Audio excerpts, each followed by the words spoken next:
আজকে সন্ধ্যা প্রায় 7:30 8টার দিকে আমাদের কাছে একটা সিক্রেট খবর আসে যে ওয়েস্ট ইয়াজে গড়ার মইনুল হকের বাড়িতে বাইরের কিছু লোক থাকতে পারে বা কোনো কন্ট্রাব্যান্ড আইটেমও থাকতে পারে।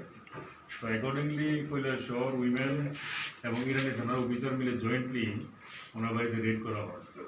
তো রেড করার সময় ওনার বাড়িতে সার্চ করার পরে অনেকগুলো জিনিসই পাওয়া যায়, তার মধ্যে কন্ট্রাব্যান্ড আইটেম ছিল। এটা হচ্ছে গিয়ে ইয়াবা ট্যাবলেট 4,925, মোবাইল সেট পাওয়া যায় 3টা, ক্যাশ টাকা পাওয়া যায় 600 টাকা, কিছু আই কার্ড পাওয়া যায়। এবং আমরা মণিপুরের একজন লোক যার নাম সাপাম রমেন সিং, ওনাকে তখন ডিটেইন করা হয়, সঙ্গে বাড়ির মালিক মইনুল হককেও ডিটেইন করা হয়। তো এই লকডাউন পরিস্থিতিতে যেখানে এক জেলা থেকে অন্য জেলায় যাতায়াত সম্পূর্ণ নিষিদ্ধ, সেক্ষেত্রে মণিপুরের একটি যুবক কীভাবে কৈলাসহরের মইনুল হকের বাড়িতে আসতে পারে বলে আপনার মনে হয়? দেখুন, অ্যাকচুয়ালি ওনাদেরকে ডিটেইন করার পর আমরা জাস্ট মাত্র থানাতে নিয়ে আসলাম। তো অ্যাকর্ডিংলি প্রলং ইন্টারোগেশন হওয়ার পরে তবেই আমরা ডিটেলস বলতে পারি।